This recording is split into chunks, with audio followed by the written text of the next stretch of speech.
Oke, Assalamualaikum warahmatullahi wabarakatuh. Perkenalkan, nama saya Yusuf Setiawan dari kelas 1KA 20. Kali ini saya akan mempresentasikan materi mengenai digital ethics, cybercrime pada mata kuliah Digital Citizenship. Oke, kita langsung saja masuk ke materinya. Nah, namun sebelum masuk ke materi intinya, yaitu cybercrime, yang nantinya saya akan menjelaskan kayak apa itu cybercrime, apa aja kekurangannya, kemudian bentuk-bentuk dari cybercrime, sampai ke penanganannya seperti apa. Nah, sebelum kita masuk ke materi inti tersebut, si cybercrime itu, terlebih dahulu kita harus tahu apa yang namanya digital ethics. Kenapa? Karena si cybercrime itu adalah salah satu dari contoh-contoh digital ethics. Nah, maka dari itu kita harus terlebih dahulu tahu setidaknya dasar dari digital ethics. Nah, apa itu digital ethics? Nah, digital ethics adalah suatu materi yang menjelaskan bagaimana teknologi digital dapat digunakan dengan cara yang etis dan tidak merugikan. Nah, apa aja sih yang tidak merugikan itu? Dan supaya apa aja sih yang harus dijaga dan dijelaskan. Nah, di dalam digital ethics itu nanti akan menjelaskan yang pertama ada privacy, kemudian ada hak cipta. Nah, maksudnya di sini privacy dan hak cipta yaitu dalam dunia maya ya. Kemudian ada keamanan dan yang terakhir adalah kejahatan dunia maya atau cybercrime. Nah, yang akan kita bahas kali ini adalah si cybercrime itu dan termasuk dalam digital ethics atau teknologi yang kita tuh harus bijaksana dalam berteknologi atau menyikapi internet.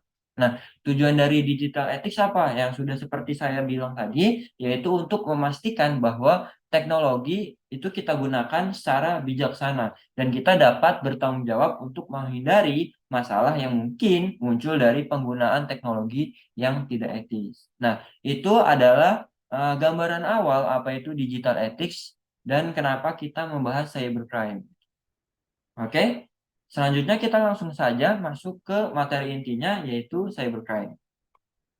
Nah, pertama, sebelum kita jauh-jauh, kita harus mengenal terlebih dahulu apa sih itu cybercrime. Nah, cybercrime adalah jenis kejahatan yang dilakukan melalui komputer ya, dan melalui jaringan yang dapat membahayakan seseorang. Jadi cybercrime itu kejahatan tapi versi digitalnya atau versi internetnya itu. Jadi kejahatan apa? Kejahatan dalam mencuri data, mencuri privacy, pokoknya semua mencuri yang ada di internet dari data sampai keuangan. Contohnya kayak apa? Contohnya kayak seperti kita mencuri informasi-informasi pribadi dan itu adalah termasuk cybercrime. Yang nantinya informasi kita yang sudah informasi-informasi yang didapatkan tadi dari cybercrime nanti akan disebarluaskan ke publik untuk apa? Untuk dijual. Jadi untuk si pelaku ini ingin mendapatkan uang. Akhirnya dia mencuri informasi pribadi ini dan menjualnya atau disebarluaskan ke publik. Menjualnya ke siapa? Menjualnya juga ke pelaku kejahatan yang lain, oknum yang lain gitu. Untuk apa? Untuk ya sesuatu yang kita tidak ketahui, untuk kejahatan yang lain gitu. Maka dari itu si pelaku menjual informasi-informasi pribadi dan informasi ini tidak hanya satu orang dua orang. Jadi dia ada beribu-ribu orang, beratus ribu orang dan dijual kepada orang lain, pada pihak yang menginginkannya. Jadi itu adalah cybercrime. Jadi dia adalah kejahatan tapi versi dunia maya atau versi internetnya dengan tujuan untuk menjualnya kepada orang lain. Jadi cybercrime bisa kayak mencuri apapun yang ada di internet gitu. Itu intinya dari cybercrime. Oke. Kemudian setelah kita mengenal apa itu cybercrime, kemudian apa aja sih yang termasuk dari cybercrime? Nah, ini sebenarnya ada banyak ya. Cuman di sini saya akan menjelaskan 5 saja kegiatan yang termasuk dalam cybercrime. Beberapa garis besarnya saja gitu. Jadi hanya 5 contoh gitu. Karena sebenarnya ada banyak gitu. Nah, yang pertama yaitu ada akses ilegal. Maksudnya apa? Akses ilegal itu ketika pelaku memaksa masuk ke dalam akun atau device si korban tanpa sepengetahuan dia dan seizin dia, sehingga pelaku bisa mengambil data dari si korban tersebut gitu. Seperti contohnya kemarin kasus yang kurir ya. Maksudnya si pelaku menyamar menjadi kurir dan dia ngechat si korban dengan dalih ini adalah foto paketnya gitu. Maksudnya foto paket yang sudah sampai atau tolong cek paket ini gitu kan. Nah, ketika dia mengirim file tersebut, si korban itu tidak sadar kalau misalkan file yang dikirim itu adalah APK, ya kan, aplikasi. Jadi itu bukan berbentuk PNG atau JPG, JPG gitu, tapi itu berbentuk aplikasi. Kan sebagai korban, kebanyakan korban itu tidak teliti atau kayak oh boleh dicek terlebih dahulu gitu kan. Oh, cek aja dah gitu daripada emang benar gitu. Nah, akhirnya dia tanpa meneliti dulu dia langsung ngeklik. Nah, ketika dia mengeklik ya, si korbannya itu tidak sadar bahwa datanya itu akan dicuri secara sengaja gitu, tanpa sepengetahuan si korban gitu. Jadi ketika dia sudah ngeklik, aplikasinya itu akan otomatis terinstall di device si korban gitu. Dan otomatis nanti secara perlahan akan diambil apa aja yang diambil, bisa data pribadi. Dan kemarin kasusnya itu adalah uang ya, yang diambil ada uang. Jadi uang dari m-banking itu bisa ditarik secara tidak sadar, secara tidak sepengetahuan gitu kan, secara tanpa sepengetahuan si korban gitu. Jadi itu adalah contoh cybercrime yang pertama, yaitu akses ilegal. Jadi si pelaku berusaha masuk ke device korban untuk apa? Untuk ya mengambil kemauan dia. Contohnya seperti uang dari m-banking tanpa sepengetahuan si korban. Seperti kemarin ya, seperti yang sudah saya bilang tadi, kasus yang itu, yang si pelaku menyamar menjadi kurir paket padahal bukan. Gitu. Yang kedua, oke, itu contoh yang pertama yaitu akses ilegal. Yang kedua yaitu phishing. Apa itu phishing? Phishing adalah upaya untuk memperoleh informasi mengenai data seseorang dengan menggunakan teknik apa? Teknik menipu. Biasanya dengan mengaku sebagai orang lain atau dengan mengirimkan sebuah link yang dapat mencuri informasi. Contohnya apa? Contohnya misalkan games. Misalkan kayak games, di dalam games itu kan misalkan ada yang namanya diamond. Gitu kan. Jadi kalau misalkan kita mau bayar sesuatu di dalam games, kan kalau misalkan suatu games itu kita harus meningkat terus ya. Maksudnya kita pengen level kita naik terus. Nah, kalau pengen kita levelnya naik, maka itu harus ada suatu diamond. Naiknya itu dengan cara memakai diamond. Nah, diamondnya itu kita beli pakai uang langsung, gitu kan.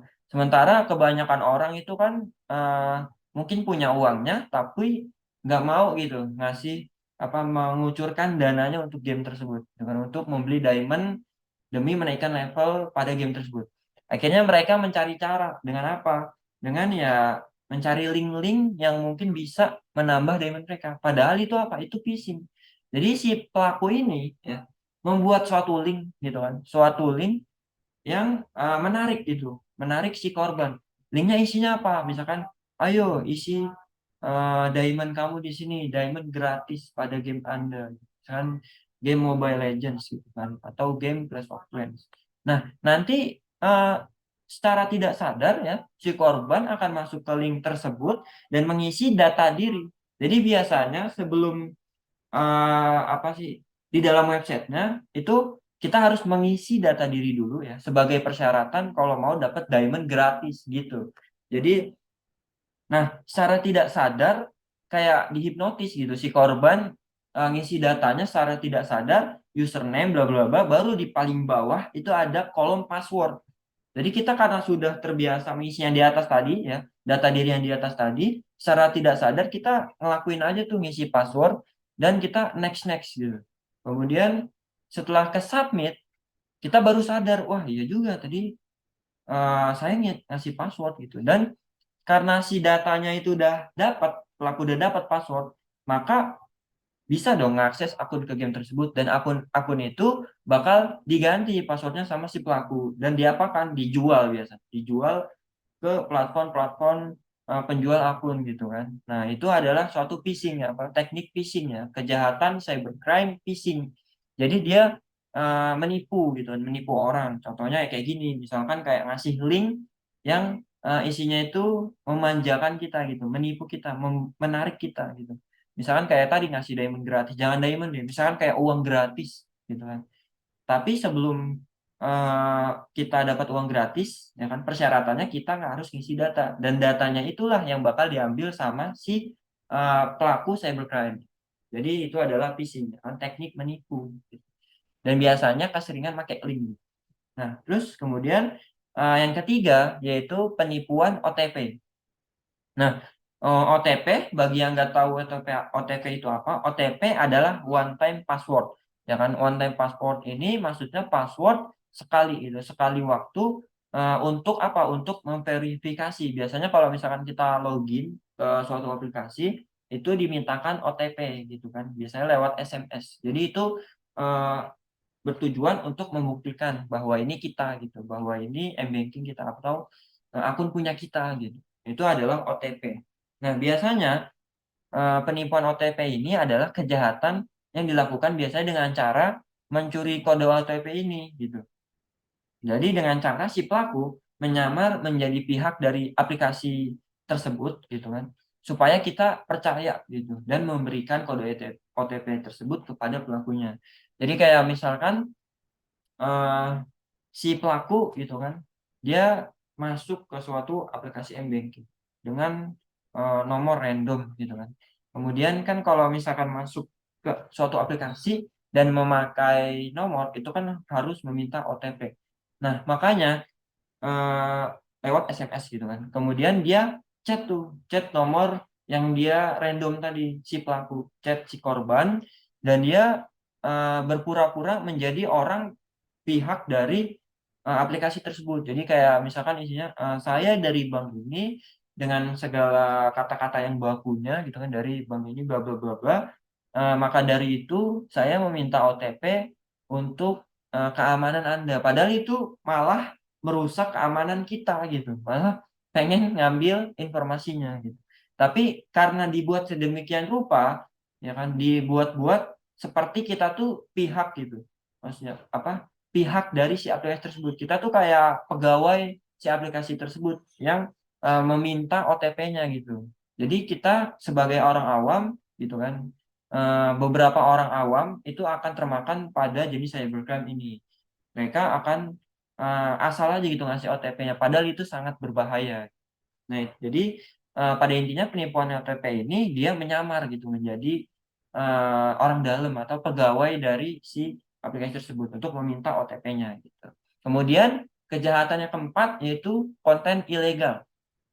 Konten ilegal di sini maksudnya itu konten yang berisi informasi yang dianggap tidak benar, bahkan bisa mengganggu ketertiban umum, bahkan bisa melanggar hukum juga. Contoh konten ilegal di sini maksudnya itu hoax ya. Jadi kayak misalkan kita di sosmed gitu, ngupload padahal misalkan kita upload artis ini sudah meninggal dunia atau artis ini terkena skandal, padahal nggak ada apa-apa tuh, padahal nggak terbukti, padahal nggak lagi ngapa-ngapain gitu, tapi tiba-tiba posting di sosmed artis ini terkena skandal. Nah, maka itu yang disebut hoax dan itu termasuk ke dalam cybercrime. Jadi berita-berita palsu atau tidak benar apalagi bisa mengganggu ketertiban umum. Nah, itu adalah contoh cybercrime yang keempat. Nah, contoh yang kelima yaitu cyber terrorism.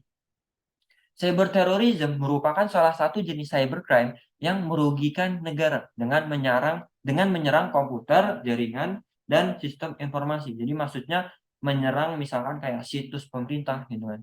Nah, dengan tujuan apa? Dengan tujuan untuk mengintimidasi dan menekan pemerintah untuk kepentingan tertentu, ya kan? Jadi dia lebih fokus ke menyerang pemerintah nih. Ini udah the next level gitu. Contohnya kayak kemarin kasus hacker yang namanya Bejorka.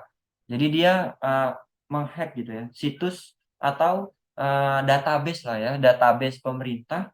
Jadi dia ngambil semua data yang ada di database pemerintah. Jadi petinggi-petinggi itu sekitar ada beratus ribu atau lebih gitu ya.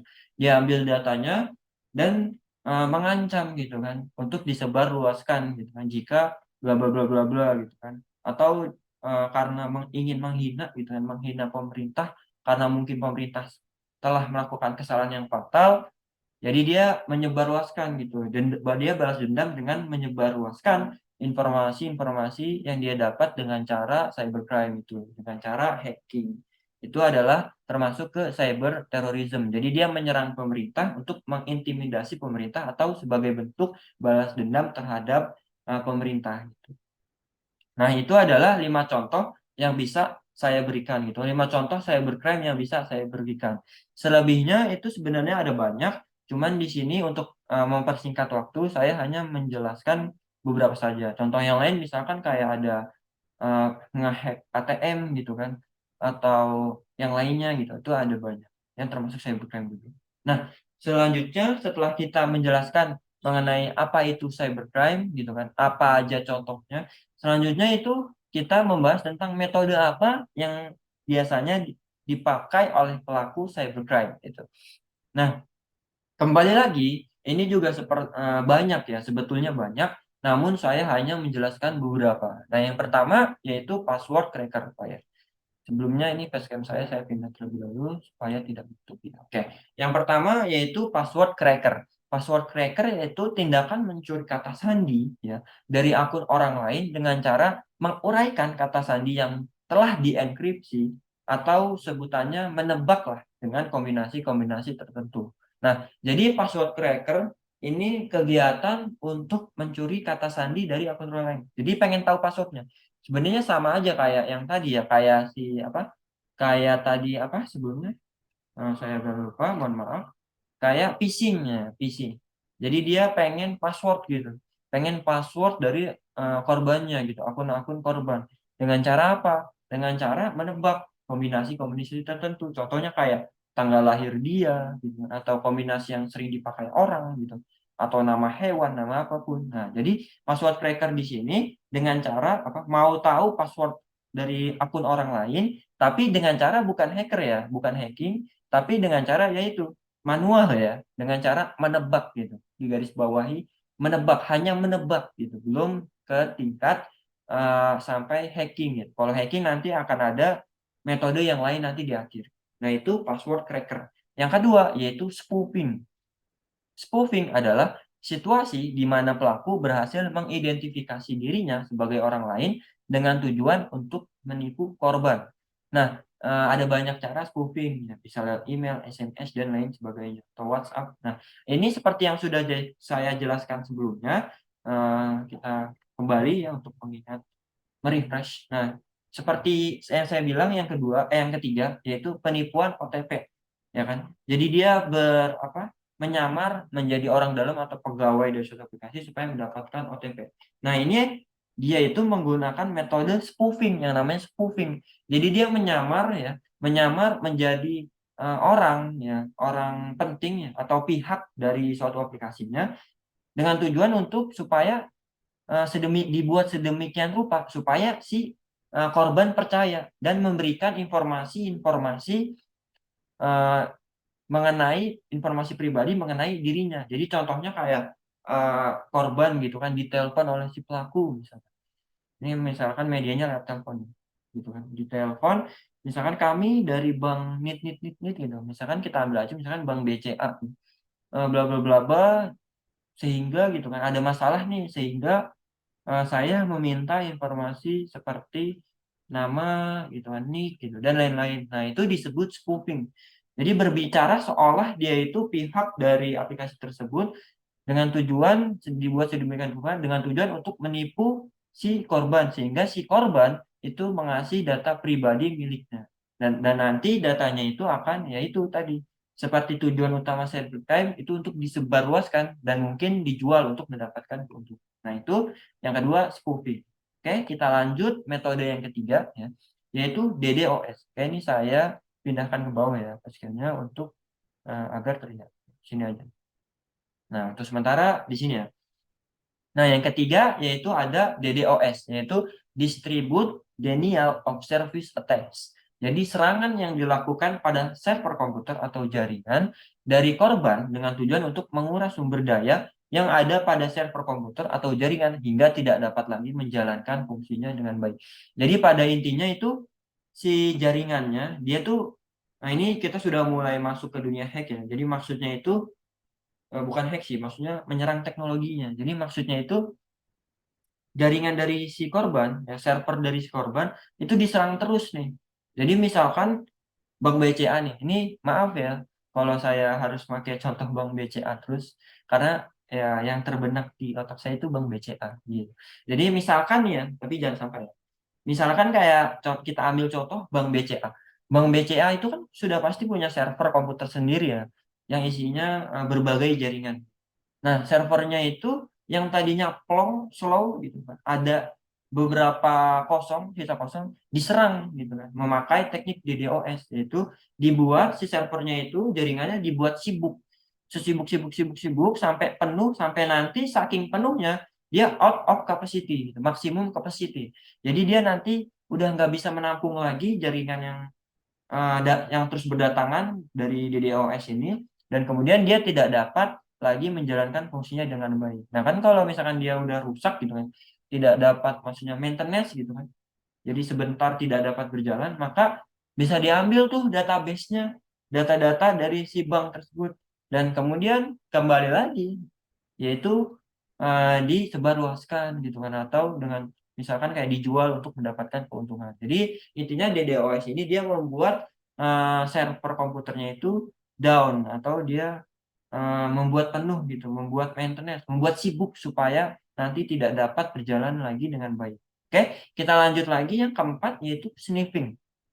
Oke, kemudian ada sniffing. Sniffing itu apa? Yaitu si pelaku mencuri username dan kata sandi.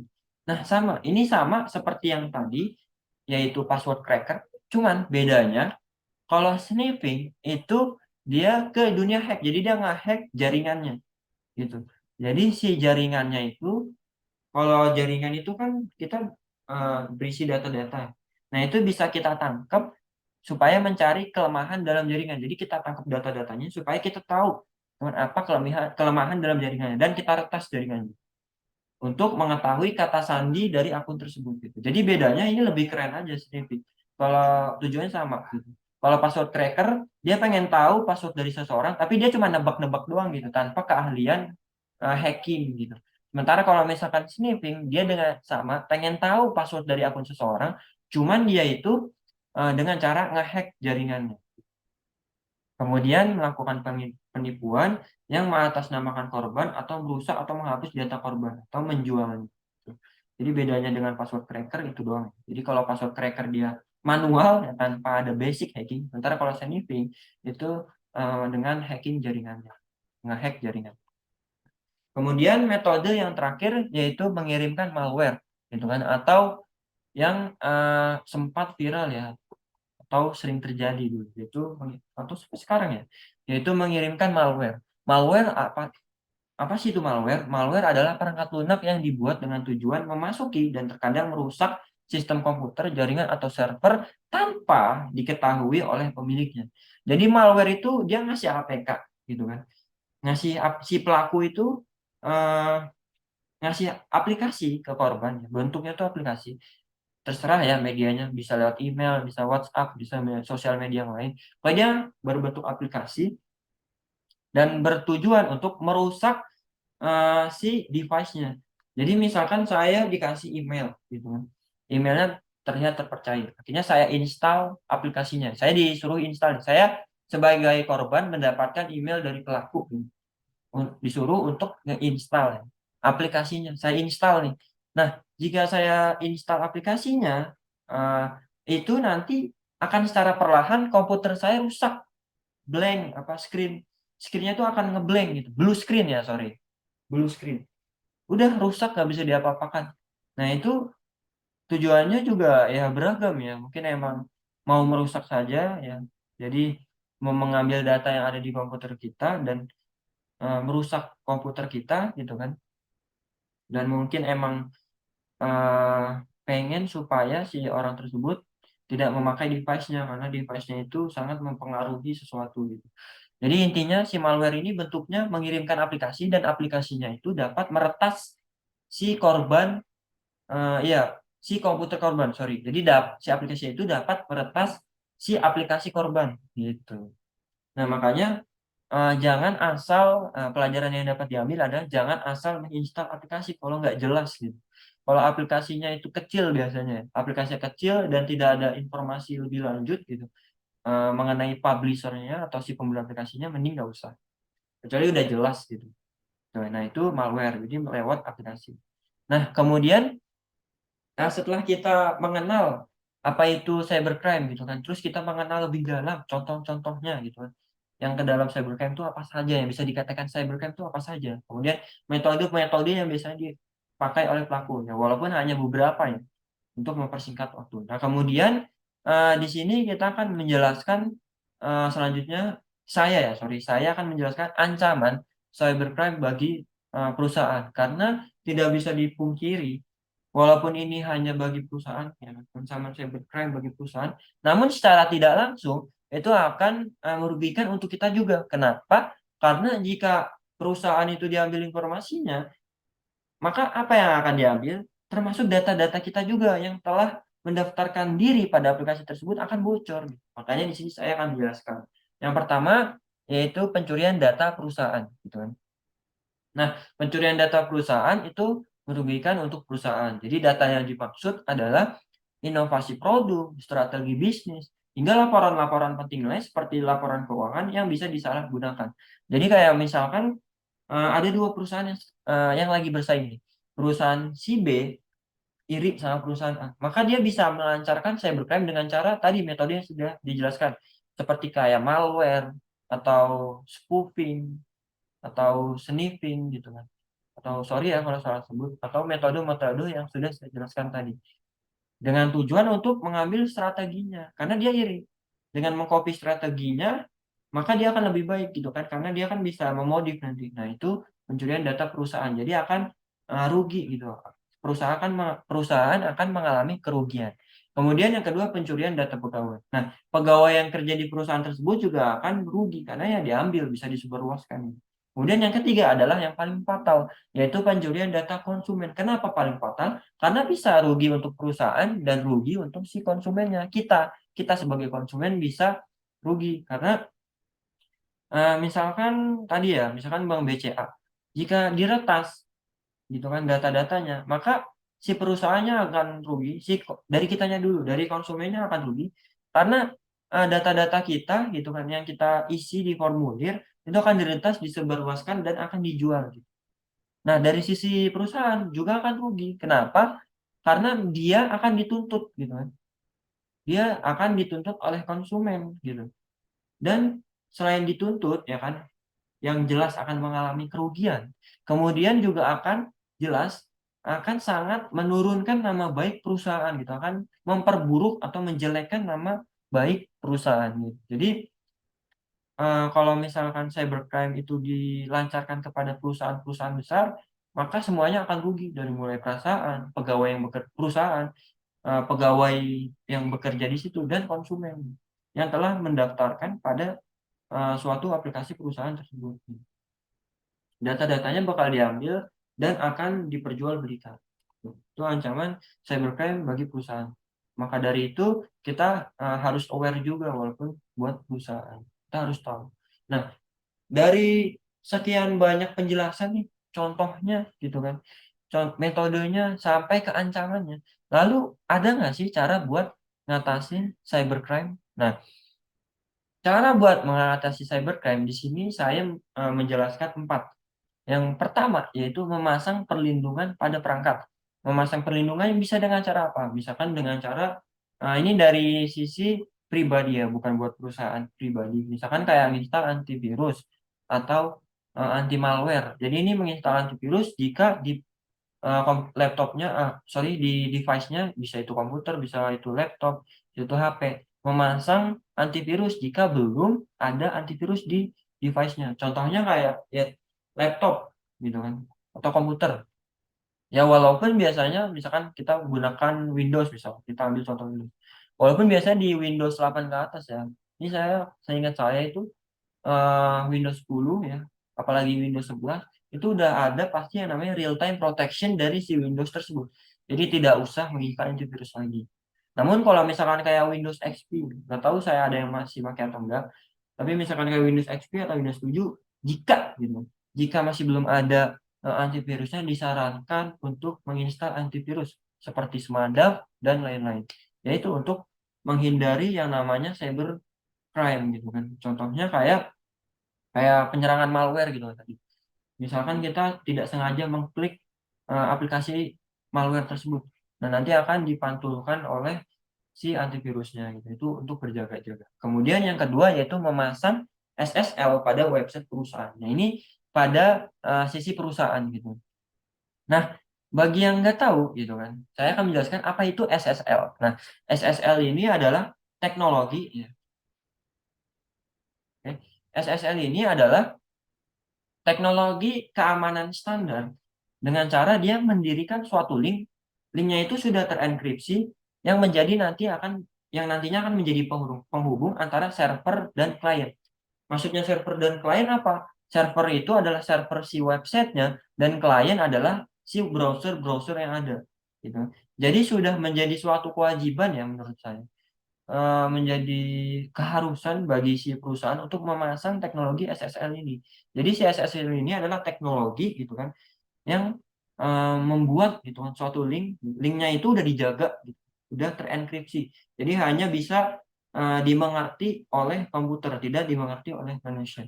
Dan dia itu menjembatani antara si server website atau si server dan si browser-browser yang ada atau si klien. Jadi dia adalah teknologi. Maka sudah suatu kewajiban perusahaan untuk memasangkan pada websitenya agar mengantisipasi kejadian yang tidak-tidak. Kemudian yang ketiga adalah pastinya jika kita sudah memasang antivirus, kita sudah memasang segala macam teknologi seperti SSL, maka lakukanlah backup data untuk jaga-jaga. Jadi semisal kayak kita misalkan kayak sekuat-kuatnya gitu. Ada istilah sekuat-kuatnya eh, antivirus atau pertahanan yang diinstal di internet itu ada kemungkinan untuk dibobol karena yang namanya internet itu tidak ada yang namanya 100% aman. Makanya kita harus prepare dengan yang namanya melakukan backup data. Kemudian yang keempat adalah yang terakhir, yaitu yang pastinya aware atau lebih teliti dalam menyikapi internet. Nah, tadi kan udah dari sisi konsumen. Tadi udah sisi yang kedua, sisi perusahaan. Yang ketiga dari sisi konsumen dan perusahaan. Semuanya harus melakukan backup data. Nah, yang keempat itu dari sisi manusianya gitu. Dari sisi kitanya gitu. Dari sisi kita individunya atau orang-orang yang bekerja di perusahaannya, yaitu aware atau lebih teliti dalam menyikapi internet. Menyikapi internet maksudnya apa? Jadi misalnya kayak ya itu tadi, misalkan dapat email disuruh install aplikasi, ya kita jangan langsung install aplikasi, kita harus lebih teliti dulu, kita harus searching, gitu. Setidaknya menganalisa sebentar gitu. Ini benar atau enggak? Ini aman atau enggak gitu. Jadi kita dari diri kita sendiri gitu harus lebih aware dalam menyikapi internet yang ada. Misalnya juga kayak hoax. Misalkan kayak ada berita-berita, kita jangan langsung percaya. Misalkan si A ada skandal ini nih, kita langsung benci ke dia. Ya jangan gitu. Kita harus lebih aware dulu. Kita harus cari tahu terlebih dahulu. Nah, itu adalah 4 solusi yang bisa saya kasih untuk mengatasi cybercrime. Jadi dari diri kita sendiri dan untuk menjaga-jaga melakukan backup data dan menginstal teknologi-teknologi yang dapat memantulkan cybercrime. Nah, itu saja ya yang bisa saya jelaskan mengenai materi kita hari ini ya. Jadi saya sudah menjelaskan gitu kan apa itu digital ethics karena materi kita hari ini yaitu digital ethics yang intinya yaitu cybercrime. Saya akan menjelaskan cybercrime. Jadi saya sudah menjelaskan apa itu digital ethics, apa itu cybercrime, contoh-contoh cybercrime, terus metode yang biasa dipakai oleh si pelaku, sampai ancaman-ancamannya apa aja dan kerugiannya buat kita apa aja. Dan sampai yang terakhir solusinya nih supaya kita tidak terkena dampak dari cybercrime tersebut. Nah, itu saja ya yang bisa saya sampaikan. Kurang lebihnya mengenai kekurangan-kekurangan saya dalam presentasi atau materinya. Apabila kekurangan boleh banget nih ditambahin mungkin di komentar YouTube nanti. Nah, oleh karena itu eh, saya sudahkan saja sampai sini. Kurang lebihnya mohon maaf. Saya Yusuf Setiawan pamit undur diri. Wassalamualaikum warahmatullahi wabarakatuh. Terima kasih dan sampai jumpa.